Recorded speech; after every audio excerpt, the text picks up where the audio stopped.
no, you slipped on a banana peel and now you're with us, the $1 billion movie club. Everyone knows that when you slip on the banana peel in the new Mario Kart, you get more coins. And you get 1 billion of them. Yes. And you know what? This is the $1 billion movie club. This is the show where we watch movies. Those movies, they raise some coin, if you will. And then we're like, wow, that's a lot of coins. Maybe too much coins. Like, to hold that Too many much coins, that's a lot of coins. I can't hold that many in my hands. Can you? I can hold at least 3 coins in my hand. Yesterday, I was doing laundry and I had at least 3 quarters in my palm. Okay, but what if they were $50? Holy moly, Pawan, that's a much larger coin. Oh, speaking of which, hello, I am one of your co-hosts, Christian Simpson, and with me as always is Pawan Mehta. Hello, Pawan. How are you doing today? Any $50 coins you've encountered recently? No, but I always keep a good crisp $2 bill in my wallet. The fuck are you talking about? I've never seen a $2 bill in your wallet. What? I don't need to pull it out for an audience. I need to know it's there. Is it hiding behind all your high school IDs? It was. I decluttered my wallet recently, so that is no longer the case. I should do that as well. Yeah. Got like my old movie pass card in my wallet. Well, you gotta keep that somewhere. I keep all the stuff somewhere. Yes. But somewhere. Wow. Is that somewhere the Mushroom Kingdom? Pawan, what? Oh, I threw my mic. Such an aerodynamic episode for such a leaps and bounds we are jumping. It's like we're platforming through this audio plane with you. We are. Pawan, what is the audio plane we're talking about today? Well, it's actually an auditory and visual plane that we are talking about within the audio plane. As we do in every episode of the $1 Billion Movie Club, we will watch a film after it reaches $1 billion, and then we will discuss, the merits, if it has any, what we may do differently, maybe its place in its timeline. Juan, what film are we discussing today? We're talking about Super Mario Bros. The movie. Juan, before I move on, let me ask you a question. What is the official name of this movie? Is it the Super Mario Bros. Movie? Okay, I don't know why I thought it was harder than that. I was Googling it today. I'm like, is it Mario movie? The Super Mario movie? Super Mario Bros. Movie? Sound great later. Oh, you said something. I didn't hear you. What? That's fine. Let's keep going. Oh, you say, okay, we're going to move on. We're moving on along because we're talking about the Super Mario Bros. Movie. Directed by Aaron Horvath and Michael Jelenic. Jelenic. What do you think, Pawan? Velociraptor. Nick. The film was made with a budget of $100 million and released on April 5th, 2023. Which was a Wednesday. I say this because it had a 5-day opening weekend of $204.6 million, surpassing Transformers Revenge of the Fallen for the highest grossing 5-day weekend of all time. 5-day weekends. Who doesn't love them? Who doesn't love them? Why not have a weekend the length of a week? Within those 5 days, it surpassed Sonic the Hedgehog 2 to become the highest grossing video game movie domestically. Its 3-day weekend is the third highest grossing domestic opening for an animated movie, behind Lion King 2019 and Incredibles 2. Is currently on a streak of 4 weekends at number 1. Its second, third, and fourth weekends are the highest grossing second, third, and fourth weekends for an animated film of all time. Wait, I'm sorry. It In was its still second, number one last weekend? still number one. Well, Wild. now I will note it is May 3rd, 2023. This is the week that Guardians 3 comes out, so I believe Guardians will take over Mario soon. But yes, it's been number one for 4 consecutive weeks. In its second weekend, it became the highest grossing video game adaptation of all time worldwide, dethroning Pawan. What is it? It's obviously Warcraft. Yeah, the hint should have been worldwide. Yeah. I totally meant that hint. It was intentional. A headline for Rebecca Rubin at Variety from April 30th, 2023. Super Mario Bros. Movie officially smashes $1 billion. Take your time. It's okay. You got this. Super Mario Bros. Movie Okay. We got the title of the movie. officially smashes. Okay, it just obliterates with its fists. See, this is where it gets confusing because in the headline it goes $1 billion. Like the word billion? The word billion. That's It's weird. not $1 billion, but it's No. $1 billion. I And the don't mental like that. gymnastics it took to let me start Like this it was over. the numeric one, is what you're saying. Yes, there's a numeric one. All right. That's Super Mario Bros. Movie officially smashes $1 billion globally. they needed It an currently editor sits. to go in there and fix that. Or a Oh, copy you talk to editor. Rebecca like that? It currently sits at $469 million domestically and $1.05 billion worldwide. Is the 19th highest grossing film domestically and 40th highest grossing film worldwide. What a accomplishment. Yes, yes. Juan, what happens in this motion picture? All right. So we got immediate jump in. We see a big airship thing hovering over ice and it's spilling lava. It's melting the ice. We got danger, we got threat, all right?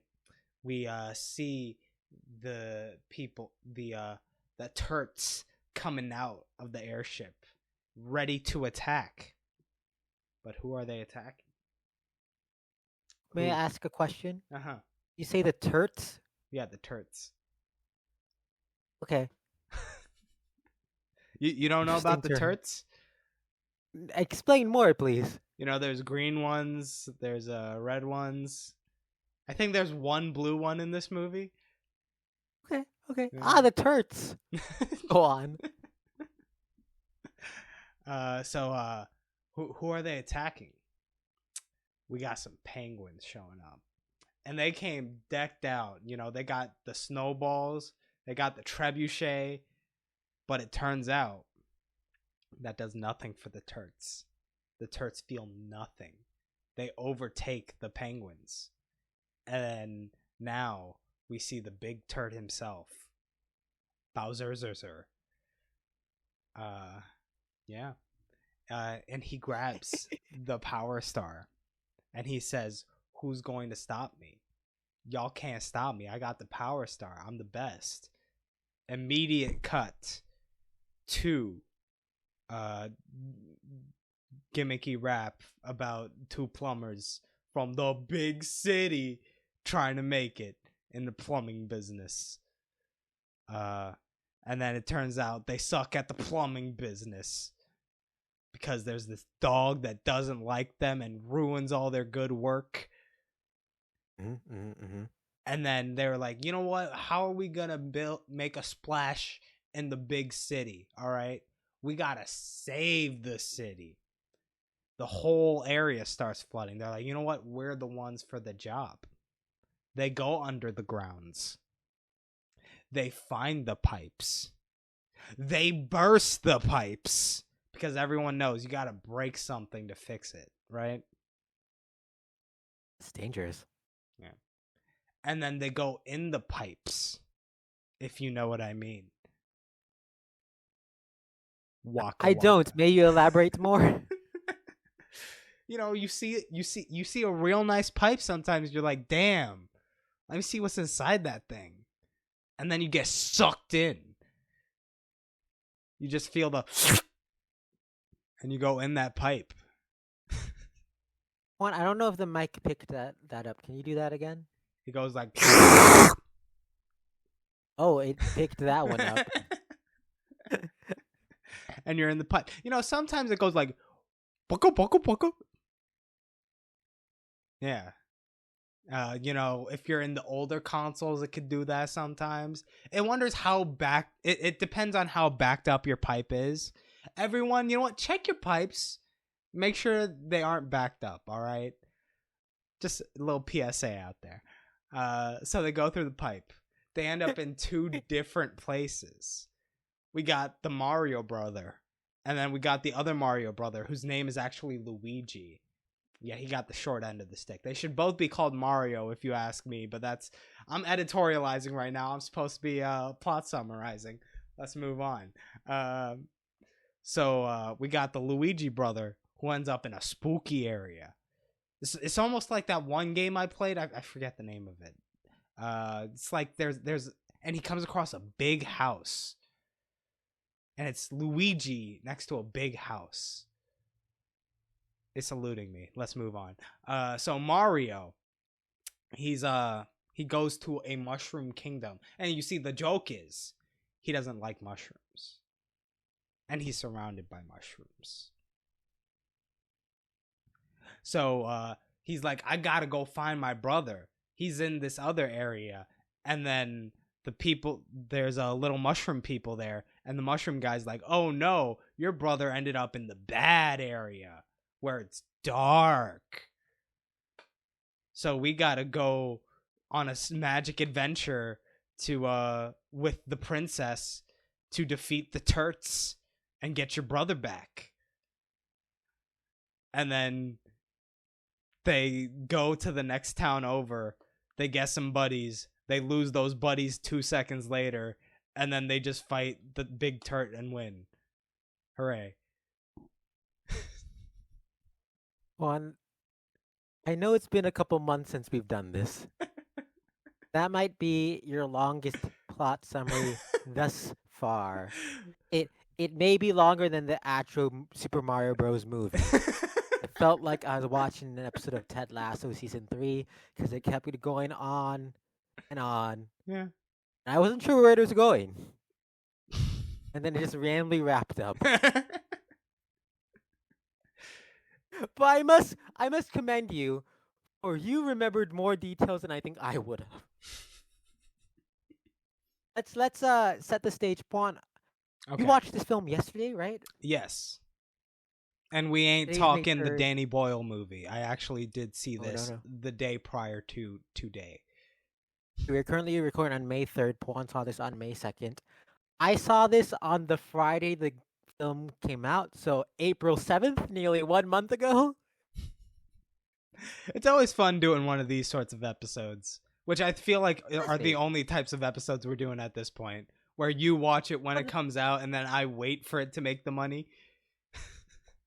That's fair. I will say, I think we both watched Dominion shortly before we recorded the episode. Okay, but people forget that one made $1 billion. No one expected it to. You know what's interesting? I was looking at the highest grossing films, right? I realized that the Mario movie is the 52nd highest grossing film. And on Wikipedia, the list of highest grossing only goes up to 50. And so the $2 billion makers who are off the list are The Dark Knight and Jurassic World Dominion. Dominion barely on that list. So yeah, this film came out a while ago, and I remember I saw it with my family, Mm-hmm. and we're walking out of the theater, and we're like, that was fun. I'm pretty sure I'll forget about it in a week. How was the experience seeing it in the theater, though, for you? It was all right. It's because there were those moments when the theater goes crazy, right? Mm-hmm. It wasn't like too wild, but the theater got excited. Because I was not a big fan of the film as a whole, there were a lot of those moments when the theater went crazy, and I'm sitting there, I'm like, okay, he has a Uh, Tanuki. I saw this in the trailer, and then it was done you know, well. that also reminds me of something that happens in a video game. I can't remember which though. A character named Mario going in a Tanuki suit. Wait, no, I'm curious. Which one are you talking about? There's got to be at least one out there, right? Yeah, which one do you think it is? Do you know which one it is? It's got to be Mist. Hit PC puzzle game Mist? Where you don't even see the player character or, No. to my knowledge, any persons at all. Maybe one. I don't know. I haven't played it yet. So, anyways, I this is my review of the Mario movie. It's Mhm. exactly what you want it to be. Listen, Take that as you will. who is you I in this found that scenario is the question. it's exactly what someone who's played Mario would want the Mario movie to be. And I don't want exactly what I want. I want something more. And I think I didn't mind the movie, but as a whole, I'm disappointed by it. Hmm. What are your thoughts? So, okay, first off, what I want to talk about is my theater experience. So, I walk into the theater and I see like mostly I see children in there. And I'm like, "Yay, I haven't actually experienced this in a minute. I'm going to get some genuine children commentary while the movie's going." I want the children to talk? Yes, because it's fun when that happens. Here's a classic example I'll give you. So I went to Sonic the Hedgehog, the first one, when it came out at a college campus cinema, and there was a child sitting next to me, and during that early moment where Sonic is thrust out of his homeworld and into ours, it is a very sad, tender moment. The child next to me is turned to his mom and keeps going, "Yo, that's sad. Yo, Sonic's mom's dead. That's sad." It was fun. I'm sorry. I don't know what else to tell you. That was fun. I will say I've heard you tell this story in our regular life dozens of times, maybe. And I really appreciate that you still find the same enjoyment of the story. That's sad. Like he's like doing the Leo DiCaprio meme where it's like from Once Upon a Time in Hollywood where he's pointing at the screen, but he's doing that and saying that's sad. So, did any of this pop up during the Mario movie? No, and I'm very disappointed. There was one moment where when Princess Peach reluctantly decided to marry Bowser. Spoilers, by the way. That's something I didn't even talk about in my plot synopsis. Where she reluctantly decides to marry, accepts the proposal. There was a kid like near the front of the theater, far away from me, that was just babbling away, just babbling, About the movie or just talking? incoherent noise. Just So was it a packed theater? no, because it Okay. was a Tuesday night. Did it feel like? Well, no. I find Tuesday nights because those are when the cheap tickets are. They will be more packed. Sure. Did you get the sense these kids had seen the movie already? I don't know because they didn't make much hoot or holler either way. Interesting. Yeah. Because there was excitement when I saw it. There were kids dressed up as like Mario and Luigi, even adults dressed up at the theater. When I went to the ticket taker, he saw what movie we were watching. He goes, "Oh, have fun. The movie's really great." And then, yes, he lied to me. But there's such excitement and exuberance for the film. But, you saw it 3 4 weeks later. Maybe that's part of it. Well, I mean there was excitement. I will say there was so in the trailers, we got the trailer for the new Trolls movie. And I feel like Oh yes. the kid sitting next to me was so much more excited for that than the Mario movie in front of him because Oh, well, Go on. because it turns out the new Trolls movie, it's coming out in November, shortly after this kid's birthday. To Oh, that's which the cute. mom says, "We're gonna go see that for your birthday." That's To cute. which the child is ecstatic, and then she's like, "Oops, I should not have let that cat out of the bag." That's cute. She's playing with the child. See, if we're talking about exciting trailers, a highlight of watching the Mario movie for me personally was that before the movie began, I got to see the new Barbie trailer in theaters for the first time, and I You freaked got the out. Barbie trailer? We got the Barbie trailer. We got the Spider-Verse trailer. That's a great Spider-Verse trailer that they got going on right now. We got I the Fast think I got that. Fast X trailer. I Great got that trailers. one too, yeah. But it was Great mostly trailers. animated stuff. Oh, we got that Trolls one too. Yeah. Upon, I feel like we've been avoiding it. What are your thoughts on the movie? Right. The movie itself. Okay. So I feel like this movie, it's made in such a way that it sparks the imagination of the child while restricting it for the adult. How so? That's an interesting statement. Because for the child, you're in this mushroom kingdom. Everything's magical. All it more comes down to your familiarity with the franchise. Sure.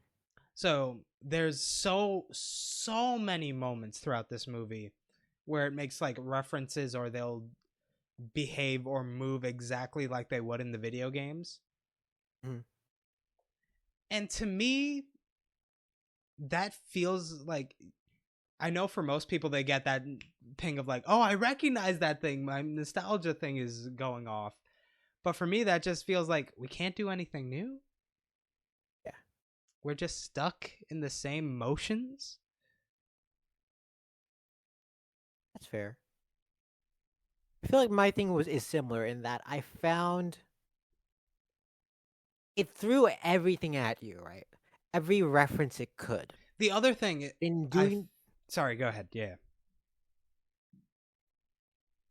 go ahead. Was that due to the delay? Is there a delay? Or No, I don't think there is. Yeah. anyways, what was I saying? Here's my other big thing. It's a short, it's like 94 minutes, right? It's such a tight movie to the point where there's like no space for anything else. Yes. This is the first time I felt like a movie being that short was such a detriment to it. It throws everything at you, and it's kind of overwhelming the senses at first, It's so and then it overwhelming that goes dull. Masinson forgot how to say the word overwhelming. Full of overwhelming, overwhelming, and then so it all just numbs out, and so it kind of feels like nothing, and you never get that sense of like wonder or majesticness that you would get from the Mushroom Kingdom. I think of Yeah. Super Mario 64, which opens with Peach's castle, and it slowly comes in and goes around the castle. You get this sense of scope and size, and it kind of the film kind of expects you to already know it, and so it just boom, there it is, and it doesn't feel like you're exploring the world. You're just seeing it, which Yeah. I found very disappointing. For me, it also felt a lot like they set up just like little playgrounds, and like it felt, those, there's those like commercials for toys that kind of teach you how the characters interact and all that. So like the Bratz doll commercials would be like, this here's how Mm-mm-mm-mm-mm. this Bratz doll is, and like they'd put out like short films and stuff like that where it's like you see the character's personality, where it's like it's not necessarily saying this is the character, it's like giving you an invitation. This movie felt like it was trying to do that, but it went the one step further where it's like this is the only way to interact with those things, and it's like showing you how these toys are played with in their worlds. I think you lost me there. Yeah, it was a bit esoteric of a metaphor. I kind of stretched it out a lot. But it's kind of what I was saying earlier. It's like exactly what you expect Mario and Luigi and all those characters to do, and it feels unimaginative in such an imaginative world, right? Is that what you're saying? Kinda, yeah, Bland. Um, for sure, for sure. Um, the other thing is like the characters are extremely one note, and like the one thing that gets me is like how by the end of the movie you're supposed to like the one moment that got me was when everyone's fleeing the Mushroom Kingdom, and then Peach goes to that one toad. It's like, join the others, and then he's like, "I told you, I won't let anyone hurt you." And then I was like, "When did that happen?" at the main Toad, Yeah, I was not a fan of that Toad. I don't remember that event. Do you remember that event? Because that would No, seem I like don't. the one, like that would seem like one of the like five given lines they'd have in a scene that moves like, okay, this is the line that explains this character's motivation in this moment. I feel like maybe when they first set off and leave the castle, maybe he said that when they were like, "Hey, why are you following us? You can go back." Because it felt like a callback to something that wasn't called in the first place. Are we sure they didn't? I just gave a place where it might have happened. Because I think it like when they first set off on the adventure, he's just like, "Yeah, I want to help." And then she's like, "A toad that's not afraid of danger, you're coming with us." Yeah. Toad has no real intention. We agree, right? Like he's kind of just there. Yeah, and like the fact that he's like, "Yeah, me and Mario, we're buddies." And like it's Mario makes the joke about that the first time, then they never talk really ever again throughout the movie, and then at the end they're like, "Yeah, we're best buds." It's really it hit me oddly that like Mario enters this world and Toad's like, "Yeah, follow me. We're friends." There's no questioning. Um, There's no just kind time. of goes along. No, well, it could made a little longer. it, it's like it's so tight that it felt like they didn't even go on a journey to the Donkey Kong Kingdom, Banana Kingdom, No, whatever it was they just called. pop up. It's a speed run. It's a speed run of a Mario game. It legit felt like they just popped over next door to like borrow some sugar or something. But you know what frustrated me about that Mm-hmm. is that you get there's like snippets of their journey from Peach's Castle to the Donkey Kong Jungle, right? Um, and you get like them walking through different lands, and you get snippets of them in like the sand land, and then there's them on the bridge, and the Cheep Cheep attacks Mario, and then they pass by Oh a bunch yeah. of Yoshis, which pissed me off, but we'll get to that later. We're definitely gonna talk And you're about seeing that. Oh my god. you're seeing all these lands, but you don't do anything there. They just pop up, and it really did feel like a hey, I recognize that, I recognize that, I recognize that. And then you get that weird like camping scene of them by that tree, and like Peach like summons the fire flower for whatever reason. And then they're looking at the sky and they're like, wow, there's so many galaxies. And again, it just feels like Name they're drop. tossing references for the Yeah. sake rather than like, exploring all these lands. You get the Mario training montage, which I thought actually was pretty great with one glaring problem. And then they I don't mean, really my apply it to problem with much of the that is movie. that it was longer than the journey that they went on to the Donkey Kong Yeah. Kingdom. Yeah, that's what I'm saying. He does all that, and they don't use it in the. I guess they kind of use it in the final battle, but not really. And then No. yeah, I, I will say again, this it's just movie all spread through. feels so much more like it was directed by consultants than someone with a vision. Oh, I'm sure because it's a Nintendo film. Yes, I'm sure they had to Yeah. give the okay for every little detail, especially after the original Mario movie. Where like it it felt like the plot was there to connect the references more than the other way around. Like the references just being a nice little Easter Sure, egg or whatever. 100%. Not to say I did enjoy stuff in this movie. I feel like I'm being really hard. I don't know if you enjoyed anything in this movie. What did I enjoy in this movie? I This do is the enjoy the you know what? Let's enter the Pawan enjoyment corner. Let's see what we could get out of this. I did enjoy the action sequences. I enjoyed the Mario obstacle course. I enjoyed the fight with Donkey Kong and the ending fight with Bowser. I enjoy for the first like 10 minutes. I enjoyed all the Easter eggs. What did I enjoy in this movie? I thought Jack Black as Bowser was hysterical. Everyone else was You know okay. the thing is, that was the one where I was like, I don't like this with Jack Black. Mm. Yeah. Really, I found like he had the most personality of all the characters. I don't know. I was feeling Seth Rogen as the Donkey Was Kong. Donkey Kong. I'll be honest, if I wasn't on the Wikipedia page right now, I would have forgotten that Seth Rogen was Donkey Kong. I did like I I thought Chris Pratt did a good job as the Mario Man. He was solid.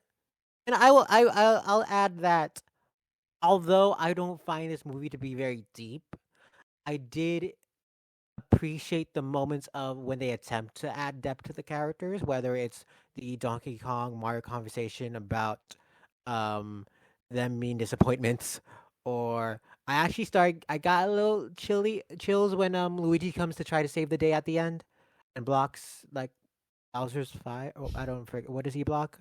He It's like Bowser's fire, right? he spat super hot fire. Oh, he spit fire. Shit, Yeah, I missed the rap verse in Peaches. Wait, did you not enjoy Peaches? um, it was all right. Okay, were I you will aware of it say before going to the movie? I knew that there was a song. I hadn't heard it, but yeah. Hmm. Um, I will say I was a little annoyed.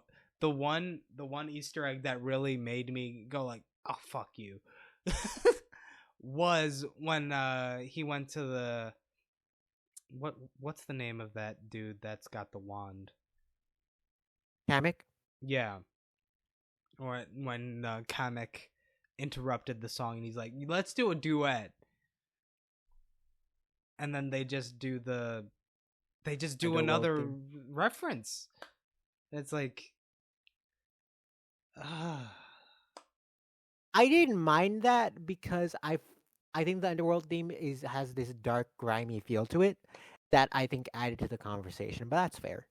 The thing is, for me, okay, at this point, whenever there's a reference, it takes me out of the moment and is just like, hey, remember Sure. that thing? Oh, I agree. So it's like, You when I no go on go on. no, go ahead. You know when I realized like I think I officially do not like this movie Go ahead. is because it opens in the pizzeria. You're introduced to the Mario Bros in the pizzeria, and on the walls of this pizzeria in Brooklyn, you see the Punch Out characters. I'm like, oh, Punch Out character, that's cool. That's a cute little Easter egg. At the end of the movie, they're back in Brooklyn, and Mario's like, oh, I don't know if I'm good enough to beat Bowser, which felt very forced. That plot line out of nowhere, and then he's like hiding behind a booth in the pizzeria, and my mind went, whoa, is Little Mac gonna show up? Are they gonna add a Punch Out and make this Smash? And then I was like, wait, that's a fucking stupid idea. I just want the references because that's what all this movie's been.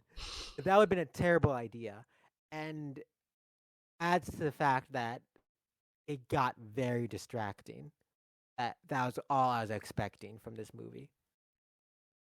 Because like I feel like at this point, even if it's like a snuck in reference, where it's like, yeah, it would make sense for the character to say that, not knowing the outside thing. I know Sure. the outside thing, so I'm just thinking of that. Why are you making me think of things that I would think are better than what I'm watching? Why are you reminding I me of think better things? I think the in Brooklyn, some of it was subtle enough that I think it worked. Um, their old boss is Spike, who's a character from the game Wrecking Crew. That's an obscure thing. I like that they have the jump man machine in the pizzeria. I thought that was cute. I think when you're saying the stage, it's okay. But in the end, like, there's a whole thing of Mario doesn't like mushrooms. It's kind of funny. And then they in the training montage, he eats all the mushrooms, and that's funny. Then later on, he turns into Cat Mario. My mind goes, wait, Cat Mario needs the cat bell. Show me Mario eating the fucking bell. Why isn't he eating the bell? And later on, he's Tanuki Mario. I'm like, all right, show me him eating a leaf.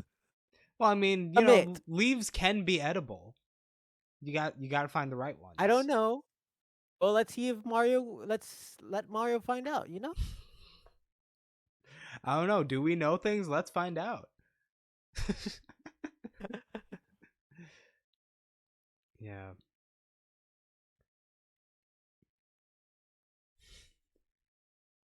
I feel like we're more down this movie than I thought I was. Maybe you're as down as you thought you were. I mean, the while I This was is watching this this is movie, it felt like an ending of sorts. also. Like we have nothing new to produce. This is it. Just Oh. regurgitations. That's all. That's all we can have to offer. I will say, and I think I was listening to the podcast, The Big Picture, um, and they were discussing this film, and they brought up that this feels like the latest in this trend of the theme park movie. You can't go in, don't think, and just have the thrills and the whoa, haha. Well, yeah, that's the And other there is a thing. place for that, Hmm. but it feels so empty if you want more than that. Because this also you get the feeling of not just the theme park rides, but the whole park with this. And you Also, also, the whole. huh? What do you mean by the whole park? Like the world itself feels like the park you would walk around, and it feels just as small as it would if you're there.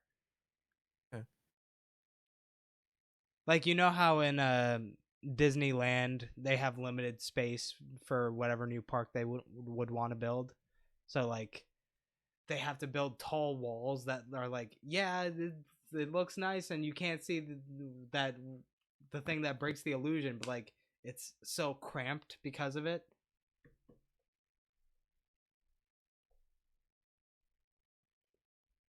I'm trying to understand the metaphor because I understand what we're talking about with the Disney parks. Is that teases for the future makes it feel constricted? Everything in this movie feels so tightly wound that there's nothing like beyond the frame. It almost feels like in terms of the worlds. Okay, I think I'm getting what you're putting down. Yeah.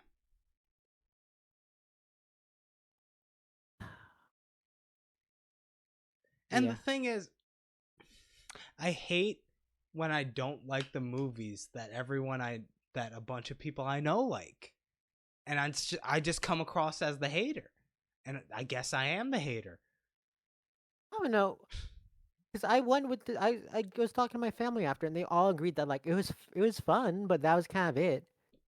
I But know, you know and what? I'm I usually a guess a movie lot of snob, people but that's all they they want. But like for me, I didn't even feel the fun. Did um you feel the fun? felt the fun. I but the thing is, it's that thing of saw the trailer, and I feel like I got everything from the trailer. Hmm. And so I had fun, but it was like, we were here already. I did enjoy like as much as I disliked stuff in this movie, it worked on me. Um, One of the things I want Well, to it's note also is that I because think the you're a huge score. Mario fan, Nintendo fan, right? So like Mm, that's mm. ingrained almost.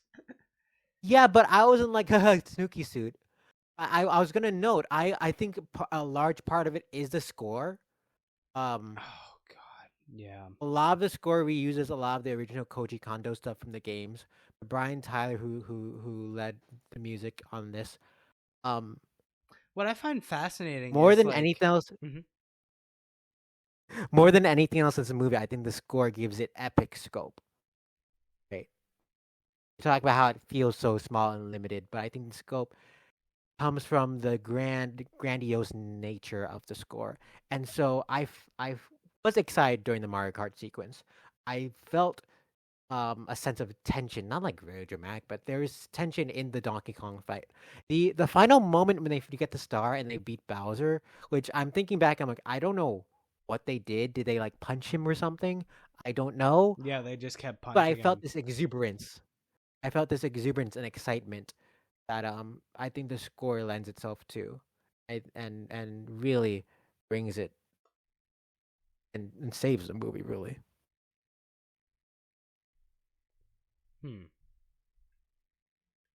I was gonna say the other thing I didn't like about the music, like the licensed song choice, was so lazy. That is the worst part of this. Well, I don't know. If I've said. I feel like I've said about three different things in this movie. I hate the licensed songs in this movie. It really felt like they were like, okay, what's a fun song that's supposed to be like a whirlwind feeling? Oh yeah, Take on Me. That's One the is Take one. on Me. Is that when they're driving? Right. Yeah, in the Donkey Kong world. You know what's so fucking frustrating about that? That nerds on the internet figured out. Hmm. There's a track on the soundtrack Oh yeah, that's not that. in the movie, and they pieced together that fits exactly on the Take on Me sequence. And so the theory is that it was originally that, and then someone was like, "Hey, you need a pop song in there," and they randomly put "Take on Me." Well, I mean that's what Illumination does, right? But usually they justify it somehow. Like in one of the Despicable Me's, they had the one guy that was stunted in the '80s or whatever. So it's like all the generic pop record needle drops were all him. That doesn't make it work. Like it works in Sing or Trolls because they're musicals, but like they need holding out for a hero in this movie, which I think someone's pointing Definitely out not. it's been in 3 movies this year. You know what? Like one of the first movies to do it, I think the first one I can remember it being in, did it Correct best. too.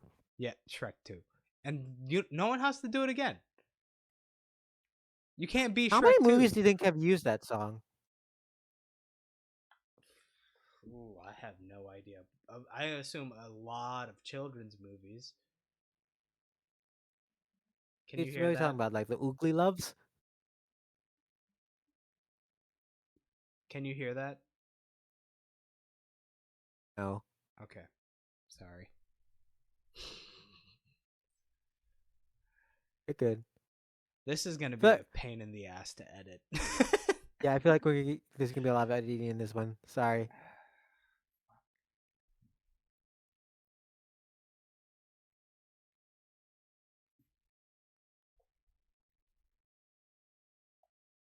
If you sent me the file, could I edit it? Is that possible? It's fine. It's fine. Okay. Just go ahead.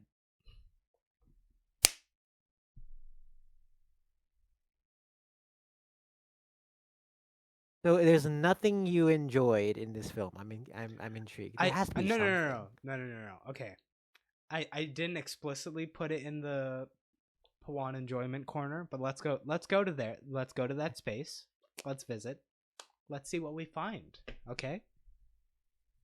I even though I don't like the habit of hiring, name actors to play voice actors, I thought most of them did a pretty good job. Yeah, I agree. I think all the actors are solid. Like they Th- weren't they given much to work with. the problem is that the script is so flat that there's not much to do. But like you know, I was never one of those dudes who was like, oh, Chris Pratt is gonna be terrible as Mario. I was like, oh, Chris I Pratt will be mean, he, fine. He was Be great fine. in the Lego movie. Like, he's done voice acting before. Yeah. Anya Taylor-Joy, I enjoyed. Yeah. Charlie Day was fun. Rogan. Yeah, Fred Armisen's Cranky Kong. That's an odd one. Fred Armisen. I do want to say, um, the animation in this film is stunning. That's another factor that I think is kind of lost because I think Illumination is kind of the sequel farmhouse right now, and so they feel lazy. But the water and all the elemental stuff and the designs of other characters are fantastic, but also feel true to the video game without being an exact copy.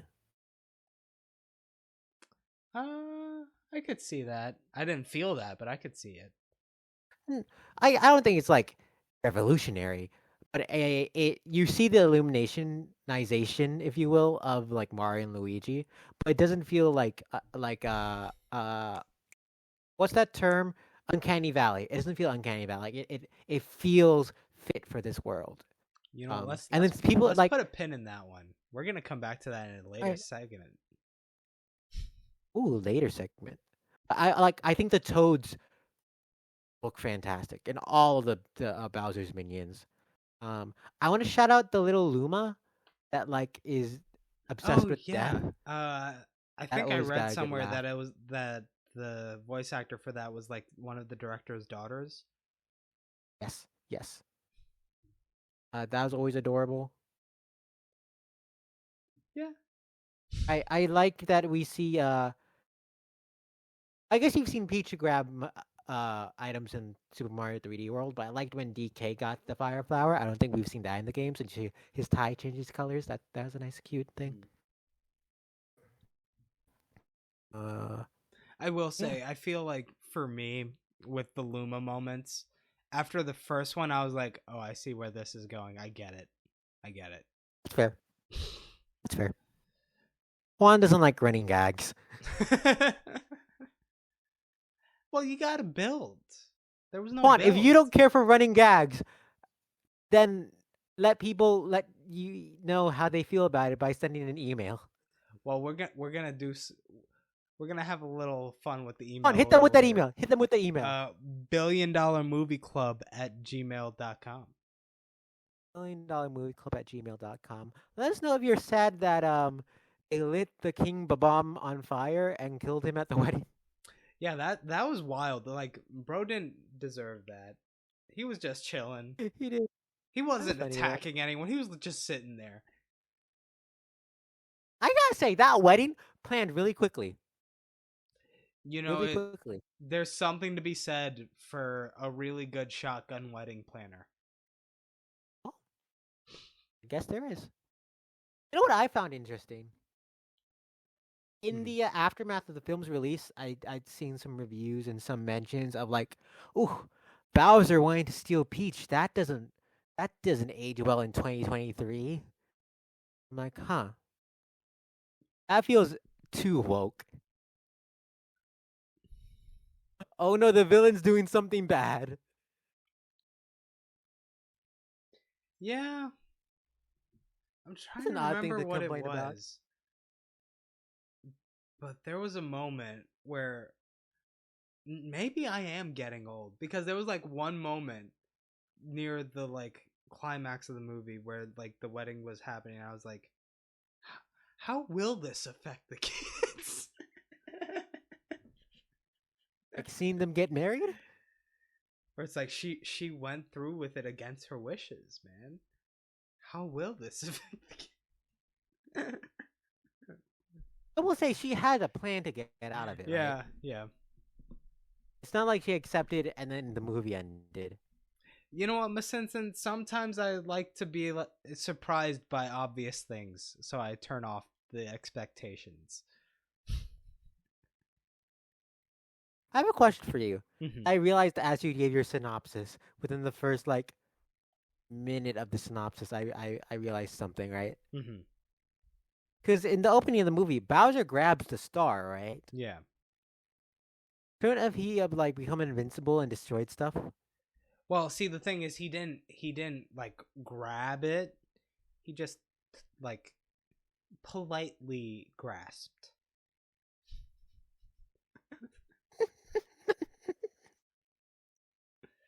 That's how you know he's a Politely gentleman. grasp. That's how you know he's a gentleman. Is Whereas a gentleman? this blue collar. You know what? No. We shouldn't disparage blue collar workers. This womanizer Mario comes out here grabbing any item he wants. Just no provocation, no warning, just taking it.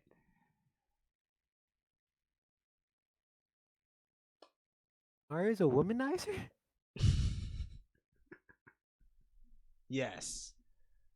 That's Would we say the film has Mario and Peach paired up romantically? I feel like they didn't do that. no. I just felt It's like saying it Bowser's in that lens, moment. right? Okay. I was gonna say I actually applaud the film for that. I think it would have been easy to have been like Mario and Luigi are saving the princess. I like that it becomes Mario and Peach Listen, saving Luigi, she don't and need that no they don't. man. Luigi Yeah, need a that's man. wonderful. He did. He needed his brother. Because you know what? He can't do anything for himself. Luigi can't do anything for himself. That's what the movie kept saying, even from like beginning and at the dinner. They were like, you know what? And you even roped your brother into this. He has no ideas for himself. He's just doing whatever you're doing. How old are Mario and Luigi? I'm gonna guess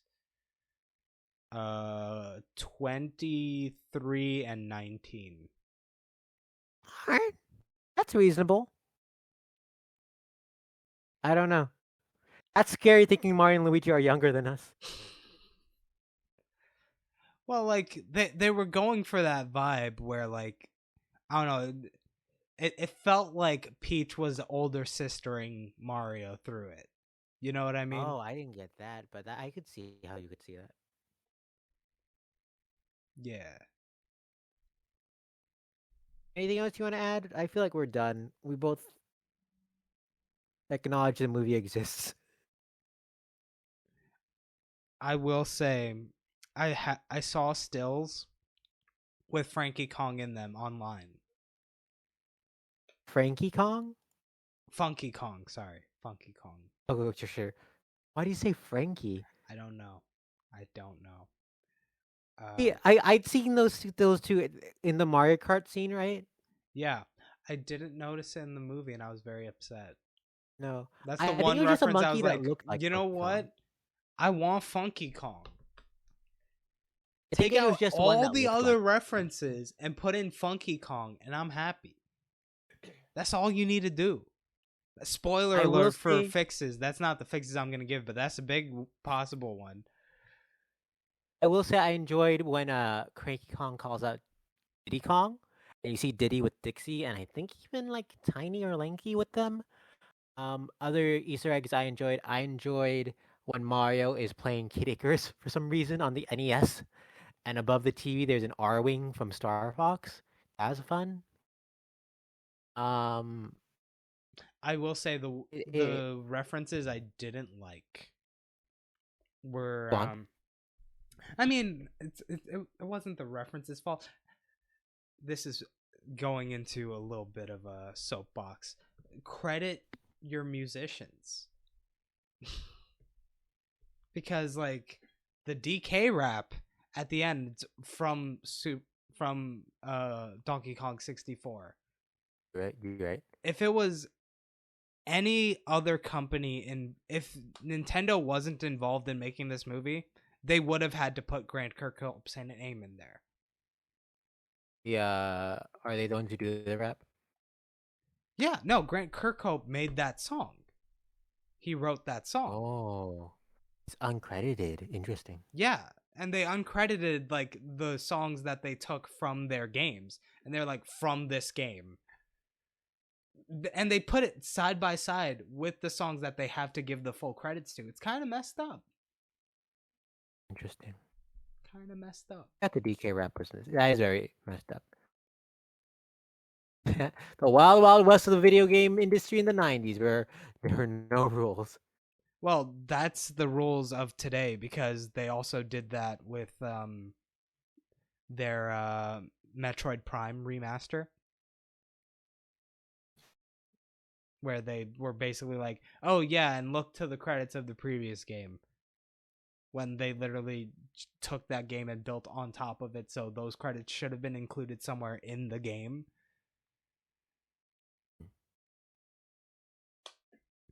But I digress. DK Rap is the introduction theme to the 1999 N64 video game Donkey Kong 64. Its lyrics describe the 5 playable characters in the video game. They didn't do the whole rap in the movie, right? No. They played like I don't think they even did a full verse. It was just a couple lines. Again, to be like, "Oh yeah, I recognize that thing," and then move on. Did like a Kong write did Funky Kong write the DK rap within the universe? Is this the canon?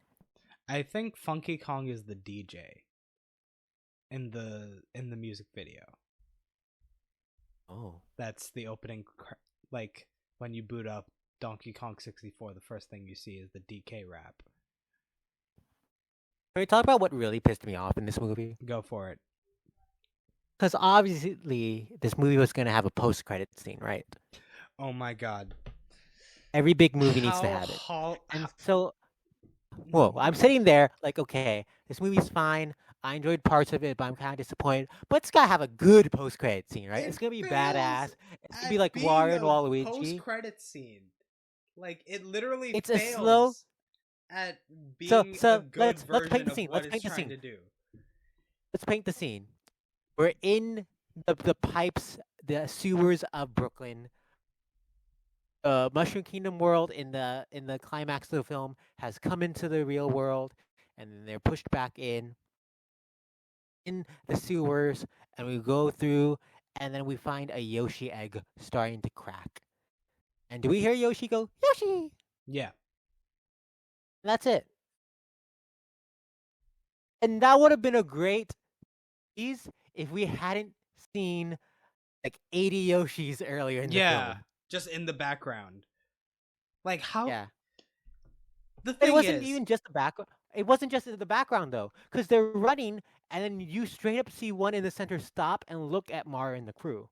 the thing is, making a good post-credit scene for like what they're trying to accomplish, I think isn't too hard conceptually.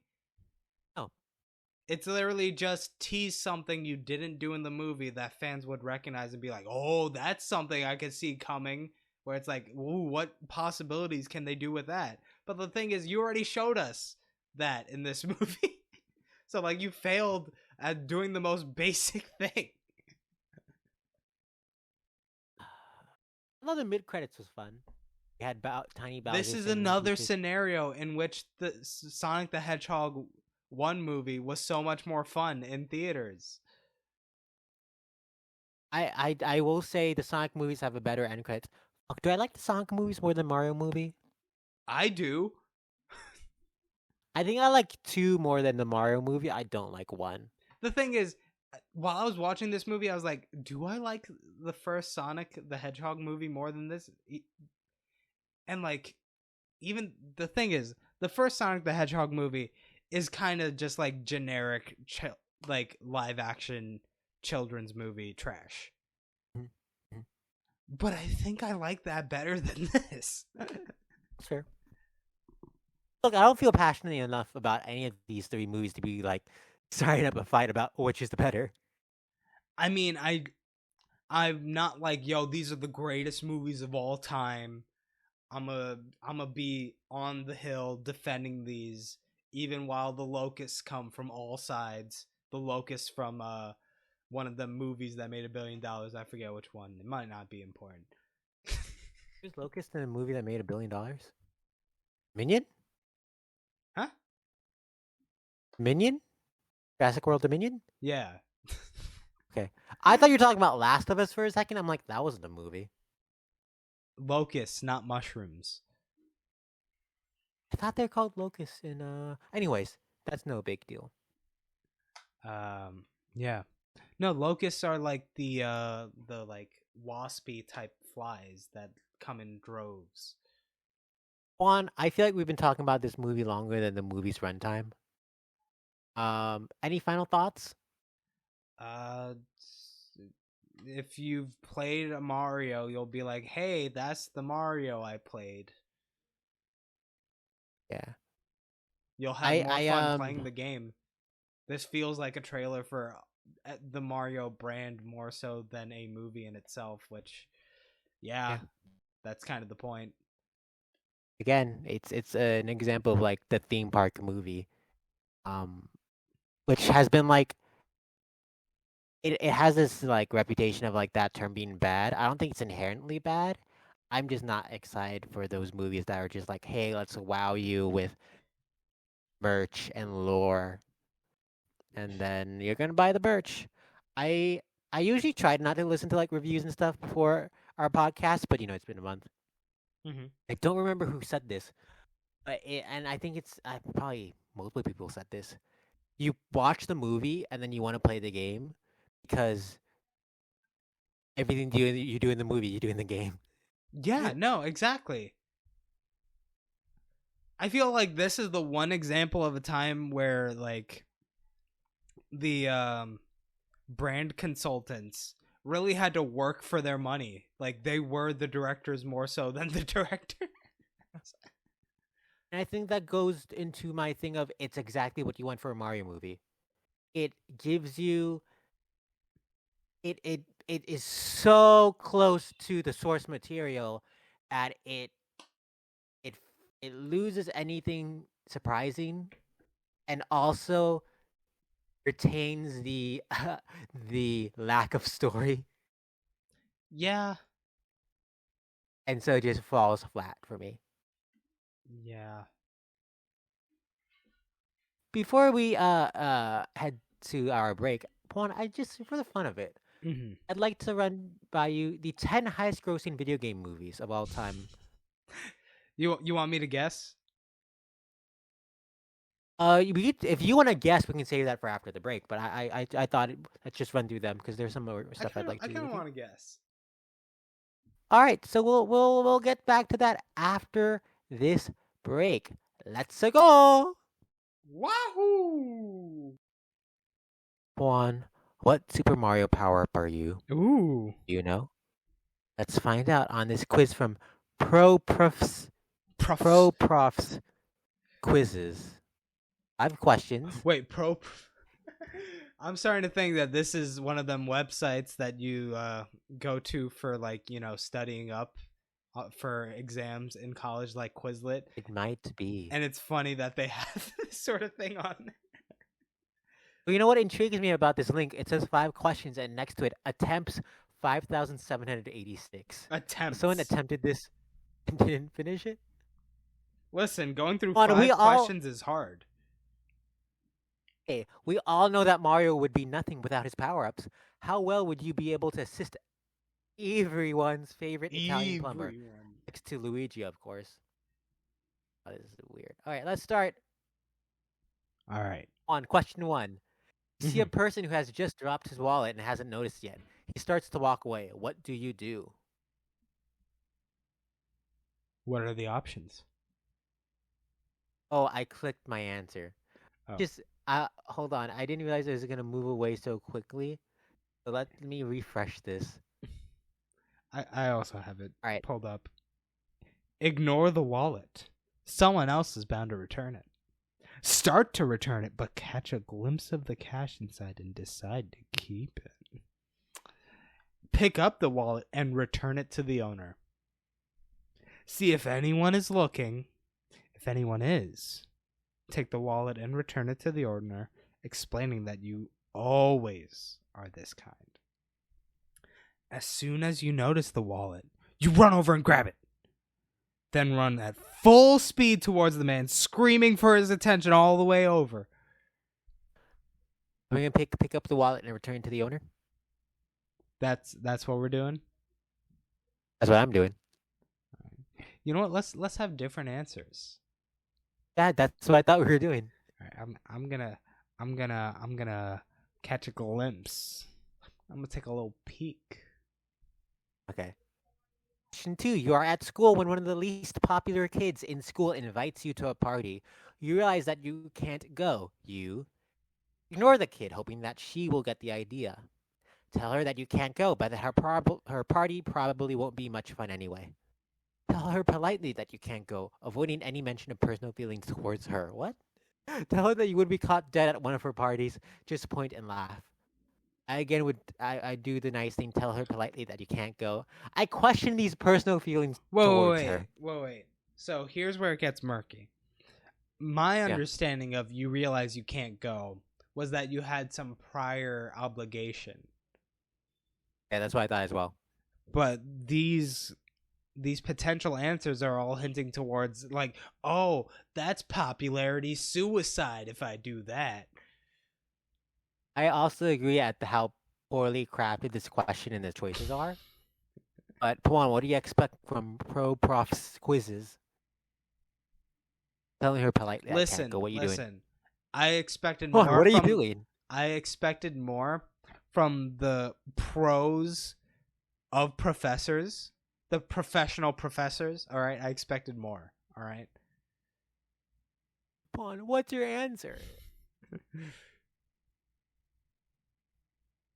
You know what? I'm gonna tell her that I wouldn't be caught dead. Damn, Mm-mm-mm. you're a bitch. Number 3, your mother needs help taking inside the groceries. You immediately help your mother. Why is there any other choice? Sneak out when she isn't looking. Wait until she has asked you to help for several times, then concede with a sigh. I feel like a Pawan answer. Tell her that job is beneath you. That doesn't feel like a Pawan answer. Run outside and carry every 20 plus bag in your arms, risking dropping everything. High risk, high reward. Let's get it. Right? A friend wants to borrow your car. You just hand him the keys, even though you don't want him to drive in the car. You don't want him to be mad at you. Ask him why you should let him borrow the car before you let him have it.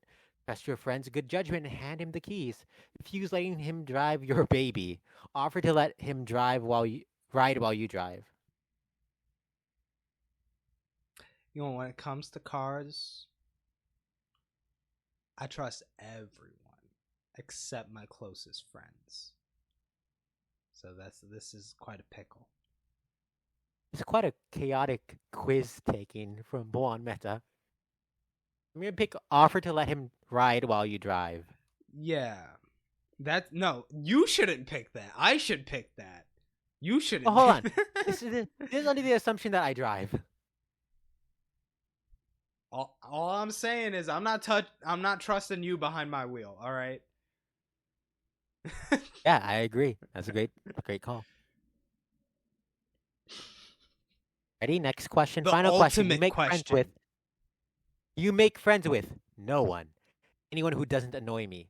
Anyone who is a good friend. All the right people. Anyone. You know what? There's that One Direction song. All the right friends and all the right faces. So yeah, we're going down. I know what the song is. You don't remember that one? It was like a big thing in like the 09s, 010s. One Direction is post 09. I said One Direction? Oh, I meant One Republic. One Republic. Yeah. Oh, that makes sense now. Because I thought I knew the song, but he said One Direction. I was confused. Yeah. I'm gonna say anyone who doesn't annoy me, which I feel like is inaccurate, but I feel like that fits. Choice? See, the thing is, I would say all the right people, but the thing is, all the right friends were going down. So I'm gonna say no one. Okay. On the count of 3, we're gonna each say what we got. Ready? 1, 2, 3. Mega Fire Marble. flower. The fuck did you get? I got Mega Mushroom, but like there's a classic marble game called Marble Blast Ultra. And then when you get the mega marble power up, they go Mega Marble. So I felt like saying that. Mega Marble.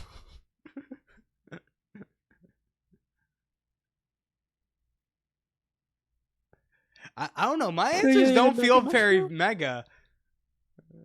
Well, what's the description you got? Mine says, you are the very definition of a good friend. You stick with a project until the end. You are patient, kind, and always ready to lend a hand. When a problem occurs, you think it through, and only then do you act. Mario is in good hands with you if you are used wisely. Mario is using me? Well, him and his grubby hands. What was your power up again? Fire flower. Okay, so here's the Mega Marble description. You are the go-getter type, the type who likes to get stuff done. Yet none of your friends ask you to help them with a project. You are too overbearing. What's worse, your act first and ask questions later attitude often leaves more problems than you started with. Mario could find you useful if he watches where he steps. Well, come back next episode to see if Mario eats Pawan. Back to the show. Ow. Welcome back to the show. Yes, it is I, Fireflower, and my co-host, Mega Marble. and we are here. Mega Marble is gonna play our game. Mega Marble. We're gonna go through the 10 highest-grossing video game movies of all time. Okay. What do you think is number 10? Let's do that. What do you think is number 10? Ooh, what's number 10? There's no format for this game, so I'll give you 3 hints. Okay, go for it. I'm gonna give you. Sorry, I'm gonna give you 2 hints. I'm Mhm. gonna give you the year it came out, the release date, and the developer of the video game. Oh, then it'll be too easy, I think. No, it will not. Sorry, publisher, not developer. Some of these will be Oh. interesting. At number 10, released on January 27th, 2017 from Capcom. Oh, there was that Resident Evil Afterlife? Just named number 11. What's number 10? From Capcom. Yeah. And it's not Resident Evil. I didn't say that. What the final chapter or whatever it was called. There you go. Yeah, well, Afterlife is number 11. Resident Evil taking up 10 and 11. Oh, and 12 and 13 are both the Tomb Raider movies. That's interesting. At number 9, from Sega. February 14th, Sonic the 2020. Hedgehog 2? No, the first one made more, I think. At number 9, Sonic the Hedgehog. Oh yeah, you didn't give me the year. You said you were gonna give me At the 2020. year. You did? I did. Oh. Listen. You know what? Listen to your dear friend Fireflower. You know what? The best part of this podcast is that in this audio medium, I don't listen. All right, number 8, released May 28th, 2010. Approaching the 13-year anniversary of this 2010. film based off a Ubisoft game. Oh, Prince of Persia, Sands of Time. Oh shit, you got that fast. Yeah, I like that movie when it came out. Number 7, May 20th, 2016 from Rovio Entertainment. Angry Birds. Angry Birds movie, but sure. Sure. Full title. At number 6, February 18th, 2022 from Sony Interactive Entertainment. Sony. Oh, Uncharted. You found it. I didn't think you'd find it. You're so used to collecting those treasures in those games. You're like, oh, I've found the name. My treasure hunting days are over. All right, it's in the past. Wow. That may say you had a thief's end. Yeah. Number 5, April 8th, 2022 from Sega. Oh, 2022 you said. Yes, yes, That's Sonic the Hedgehog 2. yes. Number 4, April 13th, 2018, Midway Games. Rampage. Holy shit, why did you know that? Yo, I played a ton of Rampage when I was back in daycare. Don't even get me started. You're right, this was much easier than I thought. Number 3, May 10th, 2019, Nintendo. Ash the Pokemon Company. Oh, 2019? That's Detective Pikachu. Yeah. Number 2, June 10th, 2016, Blizzard Entertainment. Warcraft. And number 1,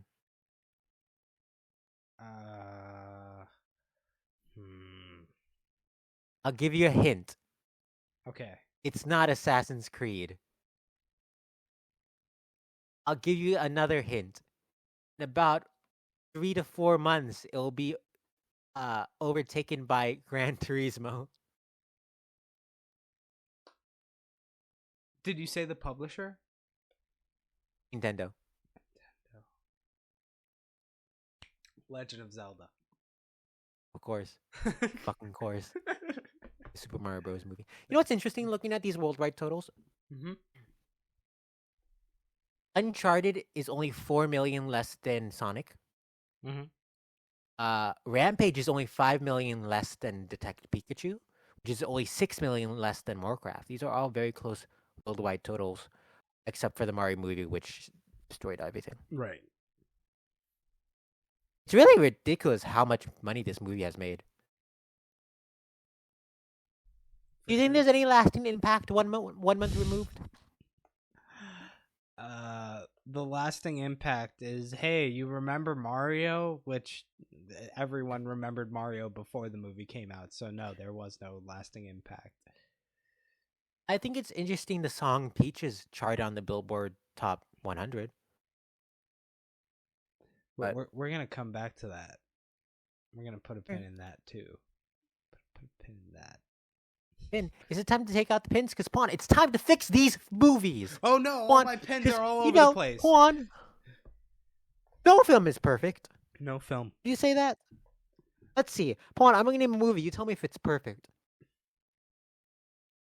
Go ahead. Pokemon Detective No. Pikachu. I didn't even need Angry Birds No. movie 2. Tomb Raider. No. Lara Croft Tomb Raider. That one might be. It might be. It might be. But you know what? It's not, because no movie is perfect, which is why we are here to be the script doctors. You know, but the writers are on strike right now. Right. We are open to. But you know what? We're not non-union- writers. We're doctors. Right. We're healers. Yes. We're here to heal your script. So if you're on that set of House of Dragon season 2, you need someone to fix your scripts. You need someone to come in with that defibrillator and go ba ba ba. Bah, bah. We could go I played ba, Left ba, 4 Dead 2. I could use a defibrillator. Defibrillator. Yeah, defibrillator. Mm-hmm. The Philip Raider. I do something wrong? We rate all the Phillips. The Philip Raider. Philip DeFranco. 6.5. Oh. Oh, Phillips. Did you say Michael Phelps? Yes. I'd I go think it's maybe zero, 'cause maybe it's a not real 7.73. Oh. Yeah. Oh. I ran out of Phillips. Philip. You know what? from Phillips head Whiplash. screwdrivers. How about that? I'll give you one. Fuck, that's a great one. That's 100. 100. I didn't know we were on. I thought we were on a scale of 10. Ah. Isn't Philip DeFranco a 6 out of 100? All right, Pawn, let's fix these movies. I'll start us off. Okay.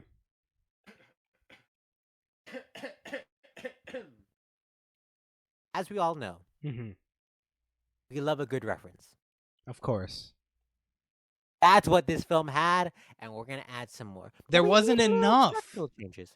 No, there wasn't. But we need a little structural change. Okay. You know, I applaud this film for not being paint by numbers Mario movie in that Mario and Peach were rescuing Luigi rather than Mario and Luigi rescuing Peach. Mm-hmm. So what if we flip that once more? All right. Okay. So instead of Luigi being gone, Mario is gone. It's up to Luigi and Peach to save Mario. Ooh. And Okay. instead of exploring the Mushroom Kingdom, they start off exploring in Brooklyn, right? Because Mario and Luigi, they go in the pipe, they drift apart, and Mario goes, "Oh, missing, missing! Where is he going? Where's he going?" And then Luigi pops back out of Brooklyn, and I remember Peach pops up in Brooklyn. And Luigi's like, "Oh no, princess!" This is my Charlie Day impression. "Oh no, princess, you must help me. Mario is missing." He says that as his face like, "Mario is missing," and Peach is like, "Oh no!" This is my Anya Taylor-Joy now. "Oh no, Luigi, did you look everywhere?" Luigi's like, "Yeah, I checked everywhere." And Peach, she goes, "Really? Did you check Luigi's mansion?" And Luigi's like, "No, I didn't check Luigi's mansion. It's not a great area of the neighborhood, and so I'm scared." And Peach goes, "Why? Where is it?" Luigi goes, "Oh, it's on the streets. It's on the NBA Streets Volume 3. And Peach is Okay. like, "Oh no, Luigi! How could this happen, new Super Luigi, you?" And she points at him while she's saying you. Exactly. And Luigi's like, "Oh no, princess, this is terrible. This ain't no Nintendo Land." You got any more? You got any more for me? And Peach is like, "Oh no, Nintendo Land? Why? Is it closed because Mario and Sonic are at the Olympic Games?" And Luigi's like, "No, Mario and Sonic are at the London Olympic Games 2012." And Toad's like, "I'm Toad! Captain Toad with my treasure tracker 3D." Because it's on the 3DS, you see. Oh, I see. I see. And then Luigi's like, "Oh man, this is terrible. This feels like a Mario sports mix." It's all over the place. And Peach is like, "Well, Luigi, I told you you shouldn't put your mansion on NBA Streets Volume 3. You should put it on Fortune Street." And then a slime shows up. It's like, did someone call my name? Mm-hmm. And they do that. Those are all off the top of my head. Off the dome. I think the first like two, I had the Mario's Missing Plan, but the rest were all the top of that. And you know what? If it's Charlie Day, who is one of the comedic geniuses of our time, I think he has a lot. He has a lot of those in his mind. Yeah. And so that goes on for 30 minutes. So we said this movie was too short, so we need to make it longer. Right. And you know, people love those references. I mean, My that's all you other need. my other fix. Oh, I Right. guess not. One final fix. You thought I was done? Well, there's one final fix. Where there's a mid-credit scene. Oh wait, sorry, two more fixes. I had two fixes. My dumbass. The mid-credit scene. Listen, And sometimes you're it's putting Bowser. sutures in place and you're like, oh, I forgot the whole back is open also. But you know, Yeah, as that doctors, back we is go open. for both. As script doctors, we go for both. Bowser's singing in the mid-credit scene, and you know it's the same fucking song. And so I have a new version of the song he will sing, and I will sing for you a cappella now. Oh, okay. Again, is this kind of not within the lore of Mario? Yeah, but we are so confined by the lore, it feels like when Disneyland cuts off parts of the park, right? Exactly. And so we're widening the lore. We're widening the lore. Ready? Okay. So Bowser singing. Bowser goes, "This one's for Pawan Meta. Ooh. Paw ones, paw ones, paw ones, paw ones, paw ones, paw ones, paw ones, paw ones, paw ones, paw ones, paw ones. $1 billion movie club coming to you. Maybe one day we'll finally record season 2. Paul wants, Paul wants, Paul wants, Paul wants, Paul wants, Paul wants, Paul wants, Paul wants, Paul wants, Paul wants, Paul wants, Paul wants, Paul wants, Paul wants. The new version of the song that Bowser sings in the mid-credits scene. That was very beautiful. No notes. How much of it did the mic pick up? I heard all of it. Oh, wow. Usually when I sing on this show, it kind of clips out. And that's the power of the lavalier microphone, ladies and gentlemen. Lavalier microphone. Idle fix. Okay. Post-credit scene. You see Yoshi's egg crack. You're, Yoshi! And then the egg is kicked, and you hear Yoshi crying to its death. An ode to how in Super Mario World, typically people will try to make jumps by sacrificing Yoshi. Who kicks Yoshi but one of Mario and Luigi's relatives who sat at the dinner table? They're mad. They're like, oh man, this Mario and Luigi. They're heroes now? And another cousin pops up and they're like, this other cousin's like, yeah, they're terrible. Now we have to compare to them. It's like we're the bad Mario and bad Luigi. And the first one he goes, no, we're wah Mario and wah Luigi. Yeah. Wah Mario. Wah Luigi. Wah Mario. And then from the pipe, Bowsette pops up. And they're like, who are you? And Bowsette's like, that's for next time. All right, I'm liking those fixes, but here's an alternative take, a side B, if you will, a remix. To mine or your own fixes? Some of them might touch. Oh, a little sprinkle. I like that little like Salt Bay-esque motion you've done. Yeah. Okay. So first off, going with that post credit scene. We're gonna move that Yoshi post credit scene to the middle post credit scene. That's the mid credit scene. Yeah. And instead of it going Yoshi, like a normal Yoshi does, this Yoshi. That was a pretty good Yoshi. I didn't know you had a solid Yoshi in you. This Yoshi, it grew up in Brooklyn. It grew up on the hard streets. So it pops up. It's like, what the fuck? I'm fucking Yoshi. I'm walking here. That's the voice. I'm fucking Yoshi. Bada bing, bada boom. What you doing? Hey, I'm Yoshi. That's the voice. For some reason, I thought you were gonna pull out the Yoshi from Paper Mario: The Thousand-Year Door, but of course you did not. Go on. Okay. So second thing, this movie loves its pop song references, right? It does. Wow, there's a bunch of them. But it missed out on the most obvious one. They have this song called Peaches in it. But they made one up when one already exists and was a big top 40 hit. Oh, you're right. So yeah, no, just get Bowser singing Peaches by Justin Timberlake about how he gets everything from the source, man. He gets his peaches out in Georgia. Hold on. Can we go back 1 moment? Okay. Peaches by Justin Bieber. I said Timberlake, didn't I? Are we sure this isn't a One Direction song or a One Republic song? Is it Justin Bieber featuring Kid Caesar? I don't. Kid Leroy, maybe. Kid Leroy? Yeah. Daniel Caesar is also on it, I think. It's like 3 names. But like it also fits with Bowser in this movie, because like he's conquering these kingdoms. He's got this, he's got that. It's also him like trying to sell it to Peach. It's less about him like. See, the thing is that's what was wrong with Bowser's pitch.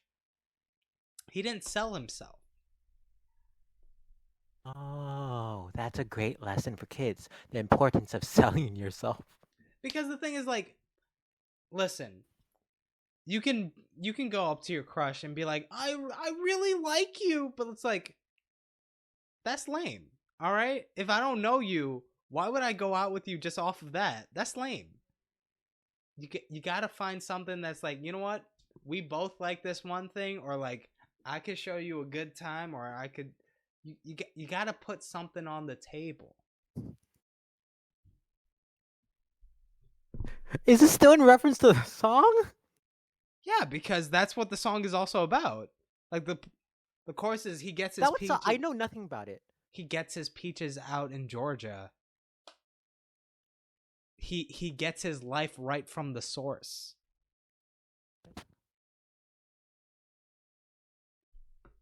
Yeah, that's what it's about. And because Bowser now owns all these things, he owns the source. Any other changes to the film? I do have multiple other changes, yes. So we got the Yoshi, we got Peaches. So now the big change, different. We're adding a completely different post-credit scene. Okay. So in this movie, we get the understanding that Mario is human in the canon of this world, right? Oh yeah, I forgot about that. Go on. But as you and I know, as learned players of Super Mario Odyssey, the inhabitants of a certain city are much taller than our mustachioed hero. And the juxtaposition of the two feels very weird. So what we're doing is the mustachioed man, Mario himself. He wakes up from a dream, and then he goes outside. But it isn't like the Brooklyn he knows. It's different. Like his room feels bigger, like almost like 2 or 3 of him could fit in his bed. And then like each door is like so much taller. He has to jump to reach the doorknobs. Okay. And then he goes outside and it's just filled with like the most average, like most realistic looking humans that to him are all 12 feet tall. And he's like, Mamma mia! I must be in a new donk city. No. Let me do it better. Let me run that back. Take two? Take two. Yeah. Okay, take two. So how this all starts is we get a tease where he's like, all is well. And then out of nowhere, you just see a sudden whack on the head from behind of him. He gets whacked on the head. Okay. And then he's like, oh, mamma mia, I don't remember going to sleep or going back to my house. It's like, but wait, this house is big. So it's like you think it's because he's concussed. He doesn't like recognize everything. And like everything feels off because of that. But no. He goes outside. He's like, oh no, this is not like my Brooklyn at all. This is like some new city that comes from Donk, like a new Donk city. There you go.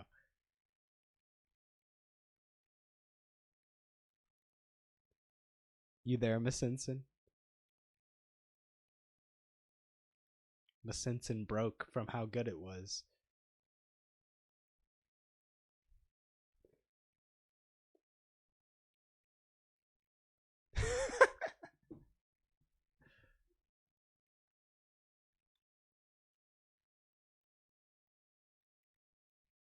Miss Simpson? Did I freeze or did you freeze? You froze on my end. Okay. Okay. Can you work with will you be able to work with it? Oh yeah, I could just cut that out. Okay. Yeah. That'll if anything, that'll be the easiest one to cut. Okay. was gonna say something. I don't think I can because I got messed up. I was gonna say I feel like your accent's offensive, but I don't know who to. Listen, you you can't offend Italians, all right? Okay? I don't think they were the ones who would be offended by that. But next fix. Is that all your fixes? You think I could do better than New Donk City? Well, those were incredible fixes. That was wonderful. And you know what? I think we could write the next Mario movie. Hmm. I think we could. What intrigued me, I was looking at the Wikipedia page. The writer for the Mario movie does not have a Wikipedia page for himself.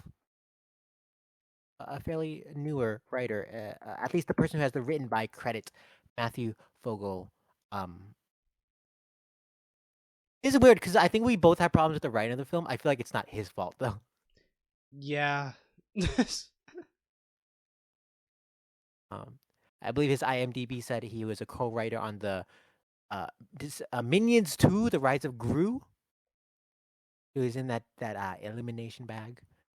Um, but on, I think it's time to reveal something to you. hmm Because we've had a very long conversation about the Mario movie. Very long. One might say I don't longer know than if the movie itself. it may be.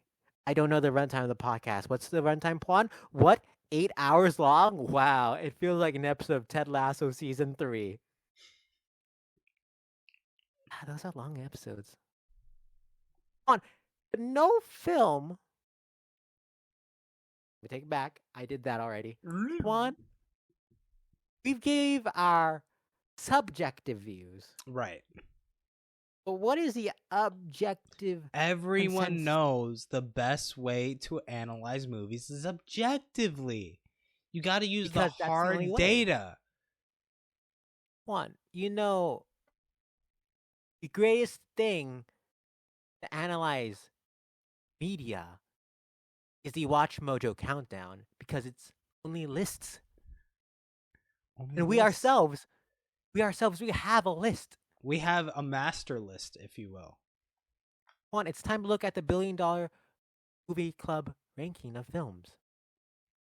And let's insert the Super Mario Bros. Movie into Yeah. this ranking.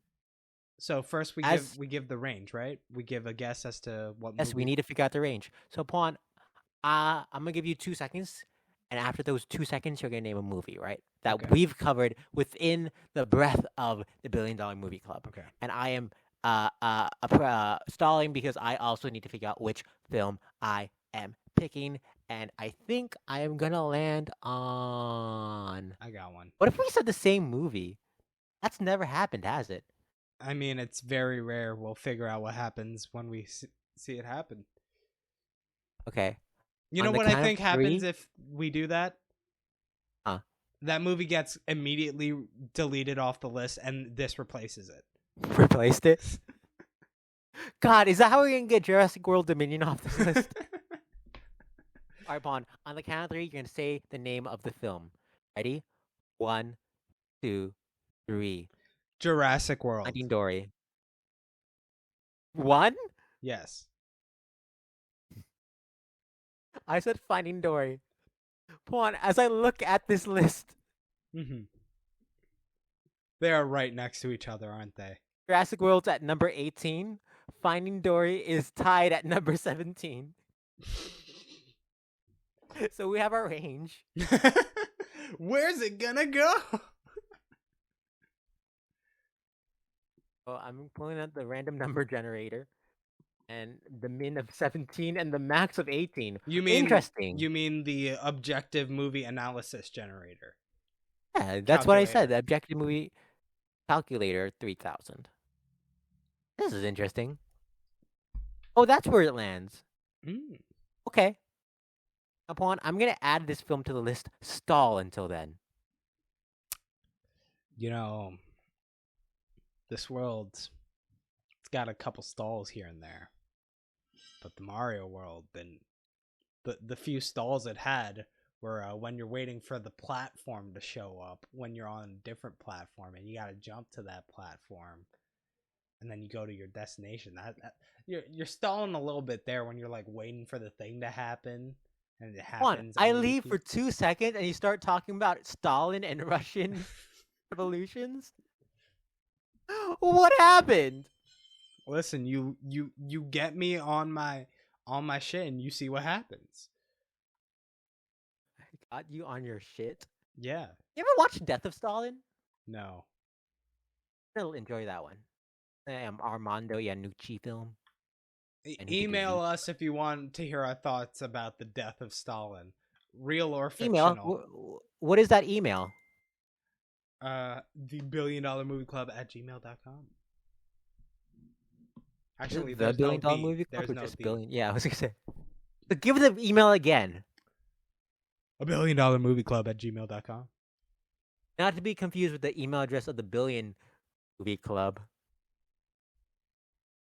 Yeah, the thing you just said. All right, I sent you the list. Ah, right. Let me pull that. Start the countdown, or am I starting the countdown? Are you?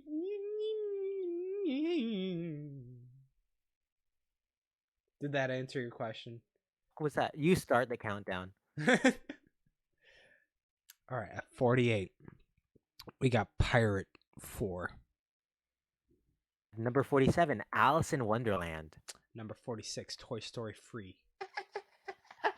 I always forget where these movies are. At number 45, Avatar. Number 44, Spider-Man. He can't get home. It's too far away. Ooh, no.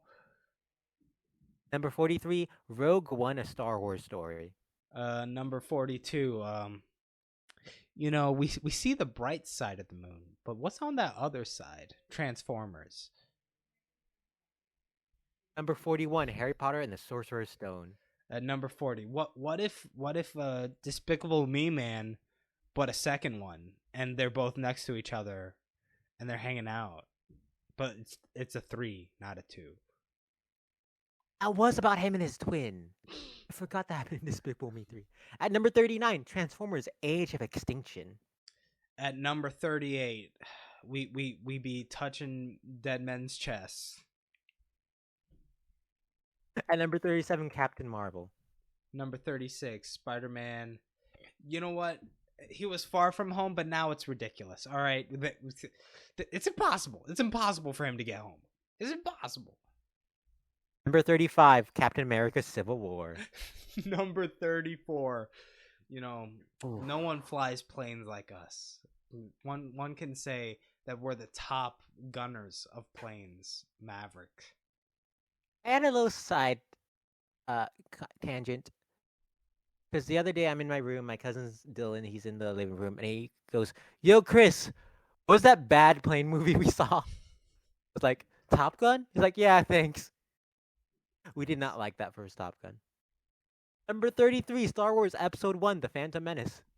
Number 32, The Dark Knight. It gets up out of bed. Number 31, The Dark Knight, before it got out of bed. And number 30, Marvel's The Avengers. Number 29, Jurassic World Dominion. Number 28, Mini Ions. Number 27, Avengers: Age of Ultron. Number 26, The Hobbit. Who expected this to happen? Not me, not you, but we're on this journey. Number 25, Harry Potter and Deathly Hallows Part 2. Number 24, Avatar. But you know what? Check out this water. It's really there's a certain way about it. I'm messing. I'm messing with a heavy. Number 23, Jurassic Park. At number 22, Iron Man Free.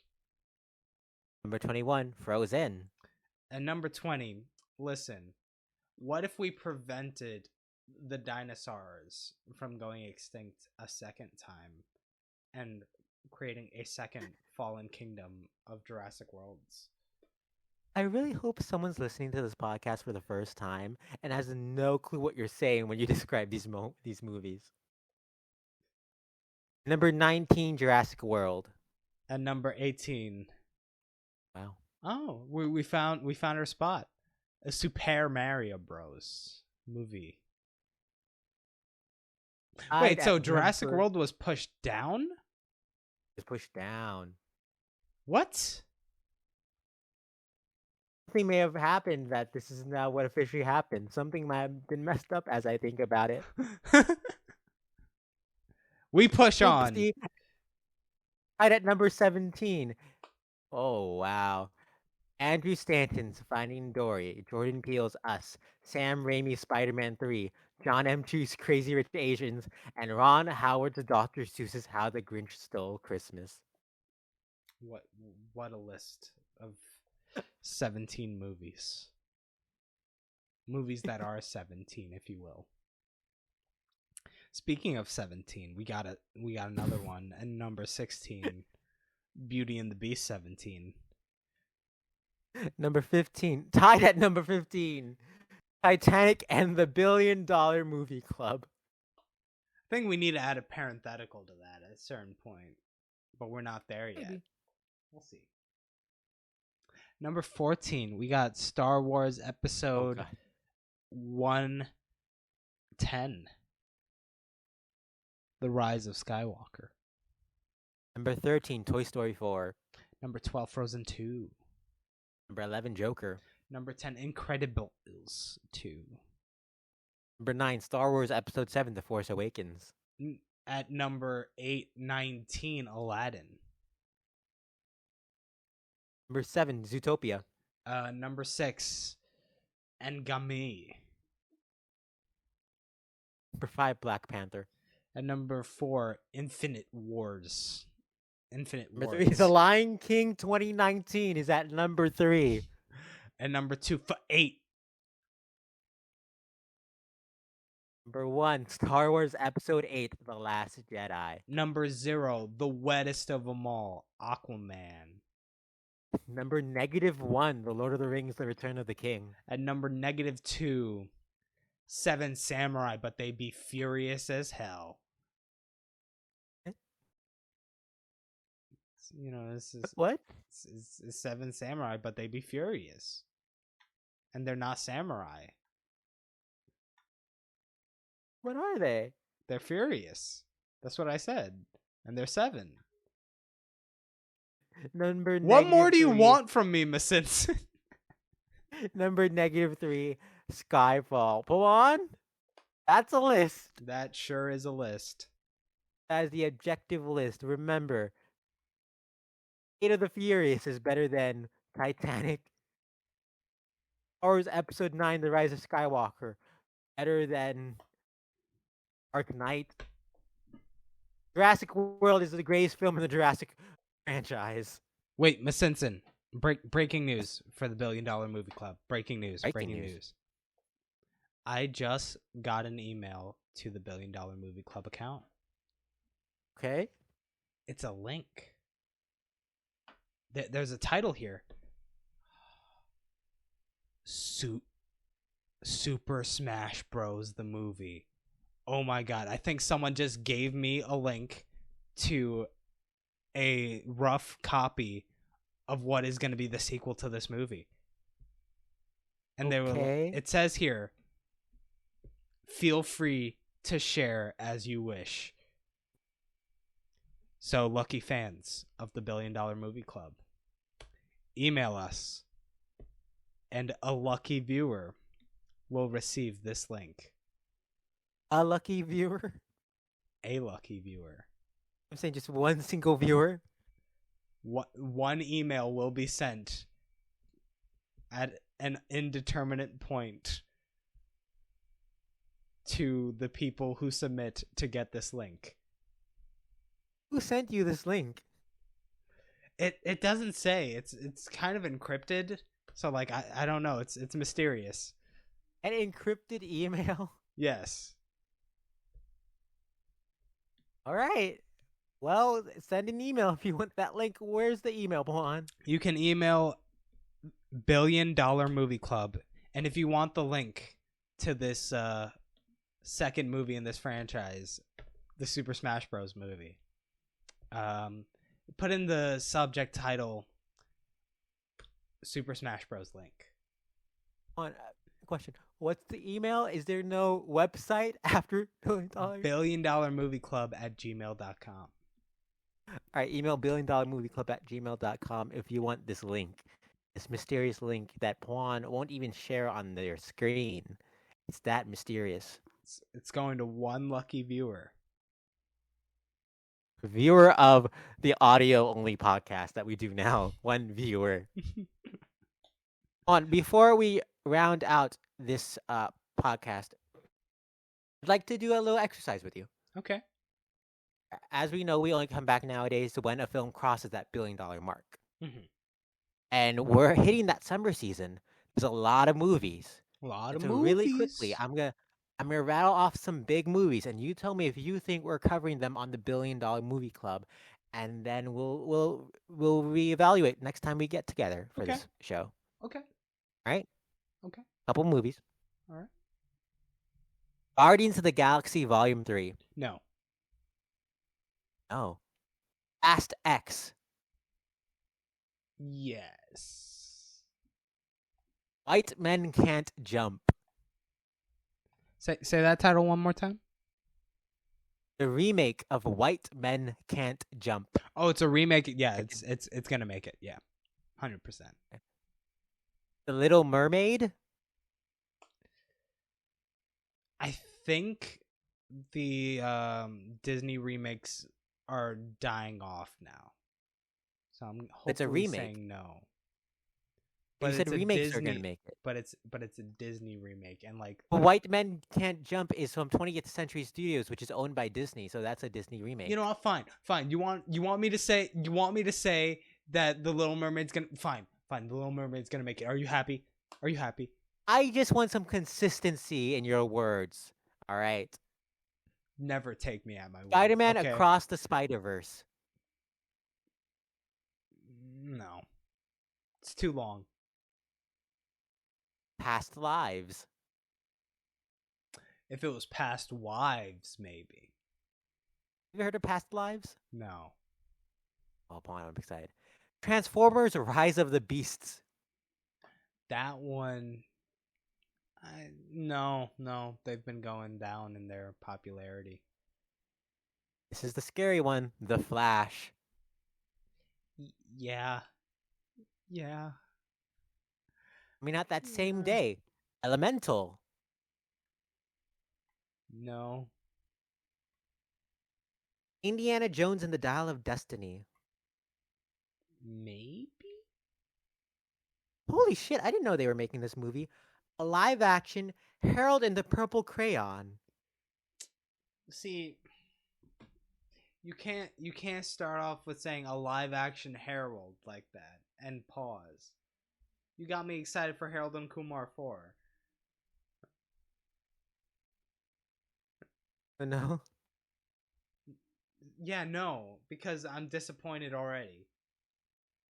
Mission Impossible Dead Reckoning Part 1. No, but part 2 might. Oppenheimer. No, definitely not. Arby. Arby's? I heard they have the Arby, meats. not Arby's. Arby. No, this film doesn't Arby's, have the meats. Arby's is gonna make $1 billion. Arby's. Okay, but does it have Kenergy? I mean, some of the meats go a little. A yes or no to Arby's? I'm gonna go with a yes to Arby's, and then you know what? What about I guess it can if it wants to Barbie. okay, Haunted Mansion? No. Meg 2 The Trench. Ooh, I do love a good trench. I'm gonna say no though. Gran Turismo? Dude, that's gonna make a Turismo amount of money. And the final one I'll ask you about is Blue Beetle. No. We'll see how many of those predictions come true. Juan, thank you for helping co-host this installment of the $1 billion movie show. What's the name of our How's this podcast, Miss Simpson? I don't know. What's that email? It's like the email without the @gmail.com. I don't know. I feel like there's a word in front of the email that's not in the email. That's part of the name. Thank you for joining us for the Super Mario Bros. Movie episode of the $1 Billion Movie Club. Remember to follow us on Spotify. Subscribe on Spotify and iTunes and all the streaming services you may be using. Subscribe to us on YouTube if you want the video version. The video version is just the logo. But It's a beautiful logo, is though. our fun to look at. Beautiful logo from the dear friend Max Lismagio. Shout out to Max Lismagio for the art. He's a and dear just friend, but he's wonderful not person. a dear friend. He isn't anthropomorphic like that. Is a human anthropomorphic? Sorry, I meant he isn't a furry like that. Okay, that's fair. But that you didn't answer my question. Anthropomorphic is something with human quality. So is a human anthropomorphic? You know what? I'd say it goes all the way to the other side of the bell curve. You can't describe it as human qualities if they are just human. Fascinating. Fascinating. Any other shout outs you want to make? Shout outs to the Nintendo company. Please don't sue me for giving out the link to your next movie before you've even announced it, but please don't. Please. Shout outs to Jack Black. I just like Jack Black. Shout out to Peaches. They're great from Georgia. Shout out to the Wii U, underrated console. I think that's about it. That's just about it. And shout outs to you, Pawan. Yo, Always a pleasure shout doing out this to with you, you. Miss Simpson. Fuck off. You only saying because I said it. You know what? Fair, but also I detest that tone. That tone. That tone. Oh, this tone. You want this tone? Ooh, that's a good tone. I That's like a good that tone. All right, so let's sign off of this. Thank you once again for the $1 Billion Movie Club.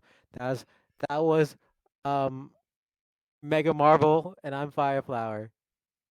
All right. Until next time.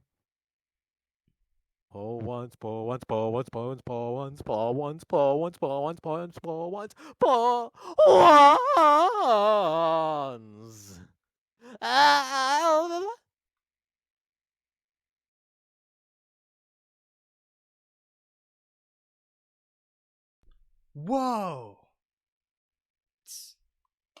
It's like I'm in my city, but it's not my city. It's a new city, but I feel this like headache. Almost like it's New Donk City.